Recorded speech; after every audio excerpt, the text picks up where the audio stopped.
जय भारत जय जवान जय किसान आप सौ मारी चैनल पर हार्दिक स्वागत छे।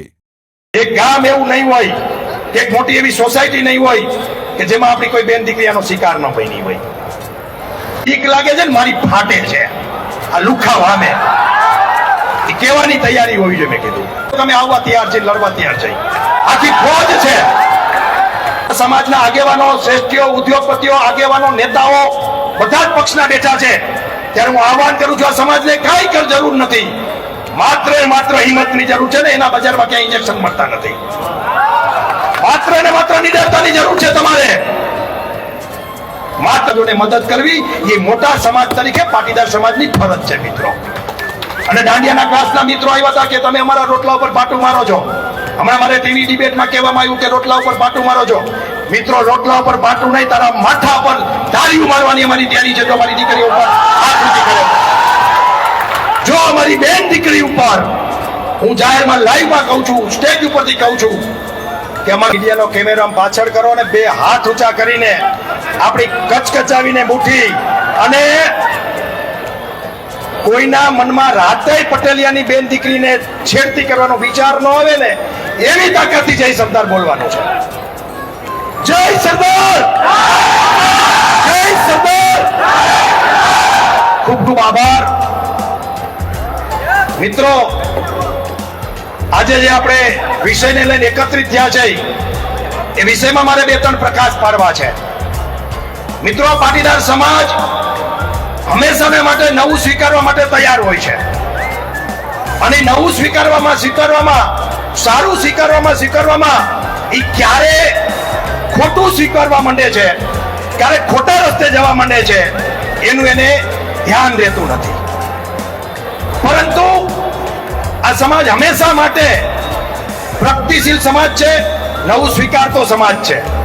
ગુજરાતની અંદર હોય કે દેશની અંદર હોય કે દુનિયાની અંદર હોય, જે કોઈ નવી વાત હોય, સારી વાત હોય, એનો પ્રથમ ઉપયોગ ત્યાં પાટીદાર સમાજે કર્યો છે। જેમ કે સૌરાષ્ટ્રમાં મગફળી લાવનાર આ પાટીદાર સમાજ હતો। આ સિરામિક ઇન્ડસ્ટ્રીઝ હોય, નળિયાનો ઉદ્યોગ હોય, ઘડિયાળનો ઉદ્યોગ હોય કે અન્ય કોઈ પણ ઉદ્યોગ હોય, એની અંદર આ પાટીદાર સમાજે ડંકો બજાવ્યો છે। પરંતુ સાથે સાથે કમનસીબી એ છે કે આપણે હારા નારાનું ભાન રહેતું નથી। આ પ્રી વેડિંગ નામનું દૂષણ આપણે સ્વીકારી લીધું, પછી ખબર પડી કે આ તો ખોટું થઈ ગયું। બેડરૂમના દ્રશ્યો મા બાપની હાજરીમાં આપણે જોતા થઈ ગયા અને સમાજના અમુક આગેવાનોએ ટકોર કરી આ સમાજે વાત સ્વીકારી લીધી। મોટા ભાગના સમાજોમાં પ્રી વેડિંગ બંધ થઈ ગયું અને જ્યાં ચાલુ છે એ આપણી સંસ્કૃતિ મુજબનું પ્રી વેડિંગ થાય છે કે ગાયો દોતા હોય, બળદગાડું હાલતું હોય, વાડીએ જતા હોય, છાસ કરતા હોય, આ પ્રકારનું પ્રી વેડિંગ આપણે કરવા માંડ્યા। આ આપણા સમાજની સમજદારી છે। જેટલું ઝડપથી આપણે સ્વીકારીએ છીએ અને ખબર પડે કે આ ખોટું છે એટલે એટલી ઝડપથી આપણે એનો ત્યાગ પણ કરીએ છીએ। આ સમાજનો પ્લસ પોઈન્ટ છે। આ ઉદ્યોગપતિઓને ખબર છે આપણે કોનો કાર્પસ નામનું ઝાડવું લાવીને વાવી દીધા, પછી 2 મારે ખબર પડી કે આ તો એની મને નુકસાન કરે છે પર્યાવરણને, તો રાતોરાત કાઢી નાખ્યા।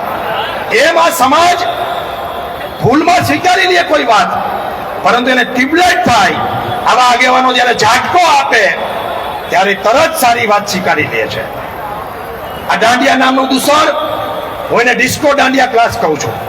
એ ગરબા ક્લાસીસ નથી, એ તો છાત્રાલયમાં ગરબા ક્લાસીસ થવાના છે, બાકી ડિસ્કો દાંડિયા ક્લાસીસ છે। આ ડિસ્કો દાંડિયા ક્લાસીસની અંદર હ્યુમન સાયકોલોજી મુજબ તમે માધુરી દીક્ષિતને વાંદરાને એક રૂમમાં પૂરી દો ને તો એને વાંદરાને માધુરી દીક્ષિત આરે પ્રેમ થઈ જાય। તો આપણે તો માણસ છીએ, વલ્ગર ગીતો વાગતા હોય, હિન્દી પિક્ચરના સોંગ વાગતા હોય, લવ પ્રેમના ડિસ્કો હાલતા હોય અને વલ્ગર સ્ટાઇલથી આપણને કોઈ ગરબા શીખડાવતું હોય, તો હ્યુમન સાયકોલોજી એમ કહે છે કે તમે 20 દિવસ સુધી રાતે 10 વાગે સુઈ જાઓ તો તમને ટેવ પડી જાય 10 વાગે સુવાની। અને હ્યુમન સાયકોલોજી એમ કહે છે કે તમે 5 વાગે ઉઠવાની ટેવ પાડો તો 21મા દિવસે તમે ઓટોમેટિક 5 વાગે ઉઠી જાઓ।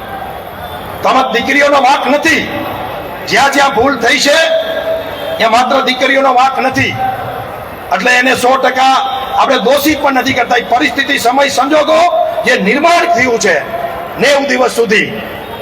એના કારણે આપણી બેન દીકરીઓ આવા લફંગાઓ, આવા લુચ્ચાઓ, આવા રોમિયાઓ, આવા આવારા તત્વો, આવા વ્યસનીઓના જાળમાં ફસાય છે મિત્રો. અને આખું સ્કેન્ડલ ચાલે છે પટેલોની છોકરીઓને અને ભાઈઓને ફસાવાનું. એનું કારણ એ છે કે એને બ્લેકમેલ કરી અને એની પાસે પૈસા પડાવવા થાય. એ પ્રેમ છે જ નહીં મિત્રો. આખે આખું ષડયંત્ર મોરબીની અંદર અને ગુજરાતની અંદર આવા આવારા તત્વો ચલાવે છે. હું એમ કહેતો જ નથી કે બધા જ દાંડિયા ક્લાસીસ વાળા ખરાબ છે, બધા જ શીખડાવવા વાળા ખરાબ છે, પરંતુ અહીંયા તો 90 દિવસ સુધી ટાઈમ ટુ ટાઈમ ફિલ્ડિંગ તમારી પાછળ જે ભરે છે ને એ આવારા તત્વો તો ચોક્કસ મેલી મુરાદથી તમારી પાછળ આવે છે. આપણે એવું વાતાવરણ શું કામ આપીએ? આપણે એ પરિસ્થિતિનું નિર્માણ શું કામ કરીએ કે જેથી કરીને આપણે પછી પૈસા કેવું પડે? હું છાતી ઠોકીને કહું છું, જેમ મેં વ્યાજવટામાં કીધું હતું કે એક ગામ એવું બાકી નથી કે જેમાં 5 છોકરાએ વ્યાજવટામાં ઘર બાર વેચાનું હોય કે ખેતર ન વેચા હોય. 10 જણા. આવું એક ગામ, એક તળું, જેને આપણે કઈ કુટુંબનું મોટું તળું, એવું તળું નહીં હોય કે જેમાં 1-2 છોકરાઓ આ વ્યાજવટામાં ફસાણા ન હોય અને એને જમીન કે મકાન વેચવા ન પડ્યા હોય. એવી રીતે હું ચેલેન્જ સાથે સભાનતાથી આ મીટિંગમાં કહું છું કે એક ગામ એવું નહીં હોય, એક મોટી એવી સોસાયટી નહીં હોય કે જેમાં આપણી કોઈ બેન દીકરીનો શિકાર ન બની હોય. પરંતુ આપણે મર્યાદામાં માનતો સમાજ છે, આબરૂમાં માનતો સમાજ છે. અને કોણ જાણે કેવડી ભાગડી આબરૂ આમને આપણે જ પહેરાવી દીધી છે કે ગમે તે વાત હોય આબરૂ જશે, આબરૂ જશે. ઘણા મિત્રો મને કહે કે મનોજભાઈ મારી આબરૂ છે, તું કરે શું કે પાનનો ગલ્લો હલાવું છું, ચાની કીટલી હલાવું છું, દાબેલીની લારી હલાવું છું. અરે ભલા માણા, તારા ઘર ઉપર આવી ગયું ને તું આબરૂની વાત કરેશ? એમ કે મને બીક લાગે છે ને મારી ફાટે છે આ લુખા વામે. એ કહેવાની તૈયારી હોવી જોઈએ મેં કીધું. અને અમે તમારી જોડે છે. હું તમને આ સમાજને અહીંથી આહવાન કરું છું, કોઈ ચમરબંધીનો દીકરો આ વિસ્તારમાં નથી. જેની મોસે લીંબુ લટકતા હોય ને એને કહી દેજો કે અમે આવવા તૈયાર છીએ, લડવા તૈયાર છીએ. આખી ફોજ છે. અને જે મિત્રો રાતે 400-500 બાઇક લઈને આવ્યા હતા ને બધા આ દાંડિયા બંધ કરાવવા, એ બધાને ખૂબ ખૂબ ધન્યવાદ છે. તમારા કારણે આજે આ કાર્યક્રમ થયો છે. એમાં બધાના નામ લેવાની મારે જરૂર નથી, પણ જે મિત્રો એક આવાને રાત્રે બાઇક કાર લઈ અને 1 વાગ્યા સુધી આ દાંડિયા ક્લાસીસ બંધ કરાવવા માટે નીકળ્યા હતા ને, એ બધાનો ફરીથી હું આ સ્ટેજ ઉપરથી આભાર માનું છું. મિત્રો, ડરવાની જરૂર નથી. અહીંયા આપણા સમાજના આગેવાનો, શ્રેષ્ઠીઓ, ઉદ્યોગપતિઓ, આગેવાનો, નેતાઓ બધા જ પક્ષના બેઠા છે. ત્યારે હું આહવાન કરું છું, આ સમાજને કાંઈ જરૂર નથી. માત્ર ને માત્ર હિંમતની જરૂર છે ને એના બજારમાં ક્યાંય ઇન્જેક્શન મળતા નથી. માત્ર ને માત્ર નિડરતાની જરૂર છે તમારે. માત્ર ને માત્ર તમારા મનમાં જેટલી સમસ્યાઓ ઘર કરી ગઈ છે ને, ડર કરી ગયો છે ને, એની પાછળ કોઈ જવાબદાર હોય તો તમે પોતે છો. મેં એવા કેટલાય લોકોને જોયા છે કે વ્યાજવટાની અરજી કરીને એકલો મોકલી તો અડધેથી પાછો આવતો રહીએ. ગોતવા જવો પડે, અમારે ભેગા મોકલવા પડે અમારા મિત્રોને. અને પછી એ જ માણસ એટલો નિડર થઈ જાય. અમારો વિનાયક મેરજા અહીંયા હોય તો ડરીને 8 મહિના ભાગી ગયો ગામ મૂકીને, અને હવે પોલીસ સ્ટેશનમાં 24 કલાક પડ્યો રહે છે. માત્ર જરૂર આ સમાજને હનુમાનની જેમ યાદ કરાવવાની છે કે તમે કોના વંશજ છો, તમારી પાછળ કોનું પીઠ બળ છે. હું આ સ્ટેજ ઉપરથી તમને જાહેરમાં કહું છું મિત્રો કે તમારી પાછળ આગેવાનો સહિત પાટીદાર યુવા સેવા સંઘના 17,000 કાર્યકર્તાનું પીઠ બળ છે તમારી પાછળ. રાત્રે 2 વાગે તમે ફોન કરજો, અને જેને ફોન કર્યા છે એને ખબર છે કે રાતે ફોન ઉપડો છે, અને રાત્રે 2 વાગે લુખાને ફ્લેટમાંથી કાઢી અને જાહેરમાં માફીનો વિડીયો પણ મુકાયો છે. જોયો છે બધા એ ગ્રુપમાં કે દરેક બેન દીકરી મારી મા બેન સમાન છે. હું ક્યારેય કોઈના ઘરમાં આવી રીતે જઈશ નહીં. મારો કહેવાનો મતલબ, આ સમસ્યા માત્ર પાટીદાર સમાજની નથી, આખા એ મોરબીની છે. પણ ગામમાં મોટું ખોયડું હોય, આપણે કહીએ કે લાલા બાપાનું મોટું ખોયડું કહેવાય, કાકા છગન બાપાનું મોટું ખોયડું કેમ, ગામમાં જેના મોટા ખોયડા હોય ને એની પહેલી જવાબદારી છે કે ગામમાં ક્યાંય પણ ખોટું થતું હોય તેનો અવાજ ઉઠાવવો જોઈએ. એ મોરબી આપણા બધાનું છે. મોરબી આપણા બધાનું હોવાના નાતે આ ગામમાં જ્યાં પણ ખોટું થતું હોય, નાના નાના સમાજોને મદદ કરવી એ મોટા સમાજ તરીકે પાટીદાર સમાજની ફરજ છે મિત્રો. અને દાંડિયાના ક્લાસના મિત્રો આવ્યા હતા કે તમે અમારા રોટલા ઉપર પાટું મારો છો. હમણાં મારે ટીવી ડિબેટમાં કહેવામાં આવ્યું કે રોટલા ઉપર પાટું મારો છો. મિત્રો, રોટલા ઉપર પાટું નહીં, તારા માથા પર તાળીઓ મારવાની અમારી તૈયારી છે. જો અમારી દીકરીઓ ઉપર હાથ ઊંચી કરે, જો અમારી બેન દીકરી ઉપર ઉપર હું જાહેરમાં લાઈવમાં કહું છું, સ્ટેજ ઉપરથી કહું છું કે અમારી બેન દીકરી ઉપર, અમારા સમાજ ઉપર, અમારા યુવાનો ઉપર, અમારા વડીલો ઉપર, અમારી જમીન જાયદાદ ઉપર કોઈ ખોટી નજર કહી દે તો ગમે તે હદે લડી લેવા માટે અમે તૈયાર છીએ. બાકી અમારે કોઈની રોજી રોટી છીનવી નથી. એ મિત્રો મનોજભાઈ એ વાત એને કીધું કે 27 દાંડિયા ક્લાસ છે અને 100 થી વધારે લોકોના પેટ એટલે કે પગાર છૂટે છે. અમે કીધું અમારે 270 ક્લાસીસ ચાલુ કરવા છે, 27 નહીં 270. પણ અમારી પ્રીમાઇસીસમાં, અમારી સોસાયટીમાં, અમારા સાર્વજનિકમાં, અમારી જગ્યા ઉપર તમારે શીખડાવવા આવવાનું છે, જેથી કરીને આવા લુખ્ખા તત્વો આપણી પ્રીમાઇસીસમાં આવે નહીં. કોઈનો વિરોધ નથી મિત્રો, દાંડિયાનો વિરોધ નથી, ગરબાનો વિરોધ નથી. વિરોધ માત્ર એ છે કે તમે ક્યાં જાઓ છો, કોની જોડે જાઓ છો, કેવી રીતે જાઓ છો અને કોની પાસે જાઓ છો, એનો વિરોધ છે મિત્રો. અને આ સમાજના યુવાનોને અને બેન દીકરીઓને ખબર ના પડે કે હું કેની દીકરી છું. અહીંયા કેટલાય આગેવાનોના નીચા મોઢા થઈ જાય છે કેટલી વાર, એ આપણા દીકરાઓના કારણે, દીકરીઓના કારણે. અને વેસ્ટર્ન કલ્ચર એ અમેરિકામાં શોભે, મોરબીમાં ન શોભે. આપણે અમેરિકાની અનુકરણ કરીએ એ પોસિબલ છે? અહીંયા મારે માતા બહેનોને કેવું છે, ગરબા ક્લાસીસમાં 10,000 બહેનોના નામના નોંધણી થાય, પણ એ જ જગ્યાએ જો રસોઈની નોંધણી થાય કે રસોઈના ક્લાસીસ કરવાના છે તો 1% બેન નહીં આવે. યા જો સીવણ ક્લાસીસની વાત આવે તો 5% બહેનો નહીં આવે. તો માત્ર કોકને જ દોષ દેવો એ પણ વ્યાજબી નથી. અંદરનો હાથમાં પણ આપણે જગાડવો પડશે. અને હું તમને ટકોરી સાથે કહું છું કે લાઈવના માધ્યમથી કે વડીલો, યુવાનો તમને કહી નથી શકતા જાહેરમાં કે અંદર ખાને કે દીકરી આપણે શોભે નહીં, વહુ આપણે શોભે નહીં. તો તમે જુલવાણી કલ્ચર છે, તમે તો દેશી છો એમ કહીને વાદ અને વિવાદ થાય છે. બાકી કોઈની મજાલ છે કે આ ગામની અંદર તમારી અમે કોઈ ઊંચ આંખી કરીને જોઈ શકે કે કોઈ તમારો હાથ પકડી શકે કે તમારા રોડ ઉપર ઉભા રાખીને નંબર માંગી શકે? પણ ક્યાંક ને ક્યાંક આપણે આપણો રસ્તો પણ ભૂલ્યા છે. એટલા માટે હું ટકોર કરું છું કે દાંડિયા ક્લાસીસ, ગરબા આપણે શીખવા જ છે, પરંતુ આપણા ફ્લેટ નીચે શીખવાના છે, આપણા સાર્વજનિકમાં શીખવાના છે. આપણે નવરાત્રી કરી શકતા હોય તો ફ્લેટના આયોજન ન કરી શકીએ? આપણી નજીકમાં કોઈ સ્કૂલ હોય તો એમાં ન કરી શકીએ કે બે દીકરીઓ શીખડાવવા આવે? અને યુવાનોએ શીખવા હોય તો પુરુષો પાસે શીખવાના છે, અને દીકરીઓ શીખવાના હોય તો બહેનો પાસે શીખવાના છે. અને આ વાત તમને આ સ્ટેજ ઉપરથી કરવી પડે? સમાજ તમને આટલું આપે, આટલી દીકરીઓને ભણવાની વ્યવસ્થા કરી દે, આટલા ઉદ્યોગપતિઓ રાત ઉજાગરા કરીને આપણે રોજગારી પૂરી પાડે, આ AK પટેલ જેવા 5,000 7,000 માં લગ્ન થઈ જાય એની વ્યવસ્થાઓ ઊભી કરે, GPS કરાવે, ઇન્કમ ટેક્સના ક્લાસ કરાવે, આટલું સમાજને આપવા છતાંય સમાજે આપણી કોઈ વાત માનવાની જ નહીં. આ અમારી ટીમ જેવના જોખમે લુખાઓ સામે લડે, આ ગામના 350 લુખા અમે પથ ભીડી છે અને કઈ પોલીસ પ્રોટેક્શન લઈને નથી ફરતા. આમ છતાંય આ સમાજને અમારી વાત માનવાની જ નહીં. એક વાર વ્યાજે લઈ આવે તો બચાવી, બીજી વાર બચાવી, ત્રીજી વાર બચાવી, તો ચોથી વાર પાછો જુગાર રમે. સમાજે પણ સમાજના આગેવાનોની વાત માનવી પડશે, કારણ કે આ બધા આપવા વાળા છે એટલે તમારે માનવી પડશે. ખાલી સલાહ દેવા વાળા એ નથી બેઠા. સમાજને ઘર બહાર છોડીને કામ કરે છે. એકવાર કોક અહીંયા આગેવાનો છે ને એના ઘરે જઈને પૂછજો કે આગેવાન બન્યા છે તો ઘરની શું પરિસ્થિતિ છે. એમને આગેવાની નથી થતી, એમને સમાજનું કામ નથી થતું, એમને અહીંથી બોલાતું નથી. બહુ અઘરું છે. અને એવા સમયે સમાજ ખાલી ઈશારો કરે ને, આંખનો ઈશારો, આ એવો સમાજ છે ને ઈશારામાં સમજી જવાનું કે અમને અમારો સમાજ શું કહેવા માંગે છે. કાંતિયા સાહેબ, સમાજને કેવું પડે.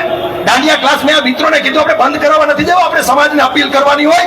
અને હું આ સમાજને અપીલ કરું છું કે સમાજના શ્રેષ્ઠીઓ તમને એક ઈશારો કરે ને, ખાલી એક ઈશારો, ત્યારે તમારે સમજી જવાનું કે સમાજના મોરબીઓ તમને શું કહેવા માંગે છે. માત્ર બહેનોને નથી કહેતો, યુવાનોને કહું છું, અહીં ઉભા ના. કોઈ શોર્ટકટનો રસ્તો છે જ નહીં પૈસા બનાવવાનો. તમારો હાંઠિયા તરીકે ઉપયોગ થાય છે. અને જેની પાસે સાયકલો નહોતી એની પાસે મર્સિડીઝ છે. અને તમે બધાએ 5-5 વીઘા વેચી છે. એટલે સમાજના યુવાનોએ અમારે આ મંચ ઉપરથી કેવું પડે કે કયા પાનના ગલે તમારે ઉભું રહેવું, કયા પાનના ગલે પાન ખાવું, એ અમારો વિષય છે. આપણને એટલી ભાન ન હોય કે મારે કઈ ચાની કેટલે ઉભું રહેવું પડે, કયા પાનના ગલે ઉભું રહેવું પડે, કયા શું હાલે છે. મિત્રો મારે કહેવાનું તમને ઘણું બધું છે, પણ સમયની પાબંદી છે. હું એ કહેવા માંગુ છું કે તમારી પાછળ આજે પ્રણાલીઓ અહીંયા ઊભા છે, એટલા બધા મિત્રો બેઠા છે, બધા મિત્રો, કે તમારે કોઈના બાપથી બીવાનું નથી મિત્રો. અને તમે દુનિયાની સૌથી મોટી ભૂલ કરી હોય, આ દુનિયાની સૌથી મોટી ભૂલ કરી હોય, તો પણ અમે તમને સાથ આપવા માટે તૈયાર છીએ. શરત માત્ર એટલી છે કે તમારે તમારા મા બાપને અને તમારા પરિવારને કહી દેવાનું કે મારાથી આ ભયંકર ભૂલ થઈ ગઈ છે, સાચું કહી દો. એટલે કોઈ વિષય નથી. હું ઘણી જગ્યાએ મનોજભાઈ કહું છું, સુકા કાકા, કે 10 કરોડનું દેણું થઈ ગયું હોય ને, એટલે 2 જણાને કહ્યું ને એટલે 2.5 કરોડ થઈ જાય. 10 જણાને કહ્યું એટલે કરોડ થઈ જાય. મને વિચારો કે આનું ગદ્દાનું ભરશું કેવી રીતે? તમે આત્મહત્યા કરી લ્યો, પરિવાર રખડી પડે.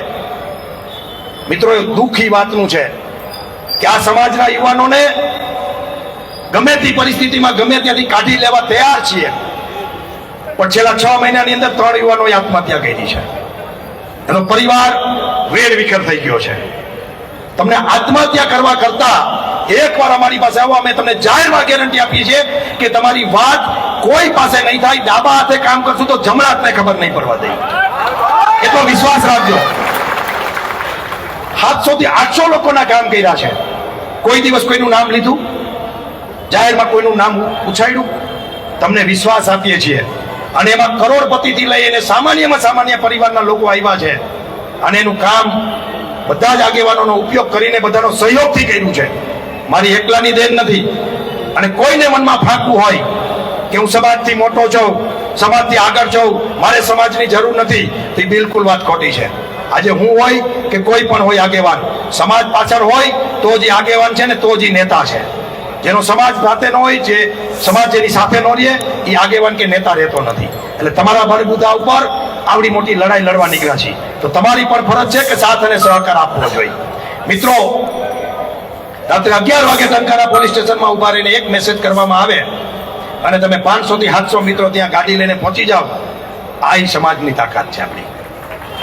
અને આ તમારે કરવું પડશે, કારણ કે તમારી પાસે જ લૂંટવા જેવું છે લૂંટારાઓને. તમારી પાસે લૂંટવા જેવું છે લૂંટારાઓને. અને હું ફરીથી કહું છું કે આ લૂંટારાઓ આપણામાં પણ છે અને બીજાનામાં પણ છે અને બધેય છે. હું ક્યારેય આ લડાઈની અંદર જ્ઞાતિ જાતિ ધર્મને જોતો નથી. મેં હમણાં જ એક જગ્યાએ કીધું કે 4 રોમિયો પકડાય દીકરીની છેડતી કરતા, એમાંથી એક પટેલ હોય તો શું એને જવા દેવાનો? સૌથી વધારે એને મારવાનો. કે તારા સંસ્કારમાં શું ખામી પડી કે તારે આ દીકરીની છેડતી કરવી પડી? આ નિયમ, આ સિસ્ટમથી સમાજનું કામ કરવા નીકળ્યા છે. અને સમાજની એવી તાકાતવાળી કેટલી દીકરીઓ છે કે જે ઘણું બધું કરી શકે એમ છે. આપણે કોઈને 4 દિવાલમાં ગોંધી રાખવા પણ નથી માંગતા. તમારા ફ્રીડમનો પૂરેપૂરો અમે સન્માન અને સત્કાર કરીએ છીએ, પણ એટલું ચોક્કસ અપીલ કરીએ છીએ કે આ સમાજને નીચું જોવું પડે. આ સમાજને, કાનાભાઈ, આપણે આજે પદ્ધતિ મુજબ હાલીએ.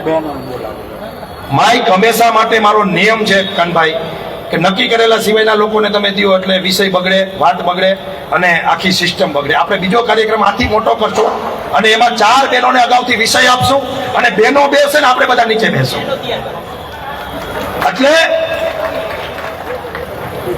એટલે મારો કહેવાનો મતલબ કે તમારે સમાજની આબરૂ જાળવવી પડશે. આ ડિસ્કો દાંડિયા ક્લાસીસ સંપૂર્ણ બંધ થવા જોઈએ. આપણે જઈએ જ નહીં તો ભલે ચાલુ રાખે, એમાં પણ ભોજીઓ ભાઈ જાય એને શું પોહાય. અને જે લોકો ભાડે આપે છે કે નિઃશુલ્ક આપે છે, એને પણ મારી વિનંતી છે કે જ્યાં સમાજને નુકસાન કરતી કોઈ પણ પ્રવૃત્તિ થતી હોય તો એવા ભાડાને કે એવું નિઃશુલ્ક પણ કે એવું દાનવીર થવાની કઈ આપણે જરૂર નથી. અને મારે એક ટકોર એકે પટેલ આજે એ કરવી છે એકે ભાઈ, કે આજે મોટો મારો મેળામણ છે ત્યારે કે આ ઉદ્યોગપતિઓને, આ આગેવાનો, તમારે પણ એ જોવાનું છે કે તમારે કોને દાન દેવું ને ક્યાં દેવું ને કેવી રીતે દેવું.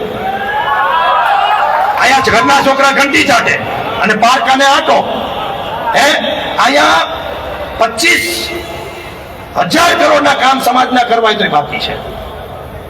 એટલું મોટું કામગીરી બાકી છે.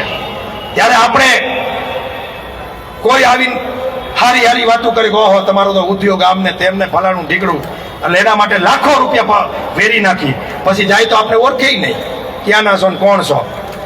એટલે પહેલા આજે આગેવાનોને પણ વિનંતી છે કે આ સમાજને થાય એટલી મદદ કરે, ટેકો કરે, અને આ મુહિમ આખી જે ઉપડી છે એમાં મારી 2 વાત કરીને મારી વાત પૂરી કરવી છે. બેનો 2 જ મિનિટ બેસી જાવ. હું એવું ઈચ્છું છું કે જો આ કલ્ચરમાં કે આપણે બહાર નીકળવું હોય, આ ડિસ્કો દાંડિયામાંથી બહાર નીકળવું હોય તો આપણે શેરી ગરબાને પ્રોત્સાહન આપવું પડશે. આપણા ગામડાના ગરબાને પ્રોત્સાહન આપવું પડશે, શેરી ગરબાને પ્રોત્સાહન આપવું પડશે. અને સોસાયટીમાં એપાર્ટમેન્ટમાં નક્કી કરી નાખો કે આખા એપાર્ટમેન્ટમાં જેટલા પરિવારો રહે છે ને એક જ દિવસ મોટી ગરબીમાં જવાની છૂટ, બાકી સોસાયટીમાં ફરજિયાત રહેવાનું. તો ઓટોમેટિક આવા દૂષણો બંધ થઈ જશે. અને બીજી આ મુહિમ આ ડિસ્કો દાંડિયાની આ મોરબીથી શરૂ થઈ છે અને આખા ગુજરાતમાં આનું અનુકરણ આવતા દિવસોમાં થવાનું છે. મેં જેમ કીધું એમ કે આ સમાજ ક્યારેક ભૂલમાં કંઈક પકડી લે તો એને તરત છોડી દેતા પણ આવડે છે. એટલે સારી વાત આપણે સ્વીકારશું, ખરાબ વાતનો હંમેશા બહિષ્કાર કરશું. હંમેશા માટે સમાજમાં જાગૃતતા રાખવી જોઈએ. માનો કે આ ક્રાઇમ ન થાય, ચોરી ન થાય તો પોલીસને એમ કહી દેવાય ઘરે વહી જાવ તમે, હમણાં ચોરી નથી થતી. ના, એવી રીતે આ સમાજના આ યુવાનો છે ને એ સૈનિકો છે. આ બધા એ મોટરસાયકલ લઈને આવશે, તમે કહેશો ત્યારે શું કાકા ઈચો કરવા, કોઈ ત્યાં પહોંચી જવા, તોડફોડ કરવી તો અહીંયા. એટલે આ સમાજના જે આપણે કહે ને ઉઠિયાર છોકરા એને પણ સમાજે સ્વીકારવા પડશે. આ તકે મારી ટકોર છે કે કોકના ટાંટિયા ભાંગી નાખવા હોય, ભલે કેસ થાય, જબરદસ્તી જેલમાં રહેવું પડે, અને કાયમ માટે શું કાકા આપણે ફરિયાદી બનવાનું નથી. આ સ્ટેજ ઉપરથી કહું છું કે જો લુખાઓને એમ હોય કે આપણે ફરિયાદ કરી છે ની જેલમાંથી જામીન ઉપર છૂટી જાય છે તો અહીંથી ટકોર કરું છું આવા લુખાઓને કે હવે પછી અમે ફરિયાદી નહીં બની, અમે આરોપી બનવાના છે. અને અમારી પાસે આરોપી બનવા માટે પુષ્કળ ટીમ છે, પુષ્કળ. એવા કેટલાય છોકરાઓ છે કે ઘર સંભાળી લેજો અને જેલમાંથી છોડાવી લેજો. જો તમને કાયદો રમતા આવડતું હોય તો અમને પણ કાયદો રમતા આવડે છે. એટલે અમને મહેરબાની કરીને અમારી મર્યાદાનો મુકાવો, અમારું માન સન્માન છે, અમારા સંસ્કારો છે, અમારું જે મોટપણું છે એને તમે ડિસ્ટર્બ કરવાની કોશિશ ન કરો. આવા લુખા, આવારા રોમિયો આખા મોરબીમાં 0.000.1% હોય. બસ આ એના માટે આપણે એકત્રિત થયા છે. અને એ બધા સાનમાં સમજી જાય કે આવતા દિવસોમાં કોઈ પણ પ્રકારનું, કોઈ પણ સમાજની બેન દીકરીને, કોઈ પણ સમાજના નાના મોટા માણસોને, પાટીદાર સહિત જો હેરાન પરેશાન કરશો તો આગેવાનો આ ટીમ તમારા માટે કાયમ માટે ઊભી છે. હજી આપણે ટીડી પટેલને સાંભળવાના છે, કોઈ સ્થાન છોડીને જાશે નહીં. હું ટીડી પટેલને આભાર વિધિ સાથે મંચ ઉપર આમંત્રિત કરું છું. આભાર વિધિ સહિત પોતાની વાત રજૂ કરે ટીડી પટેલ.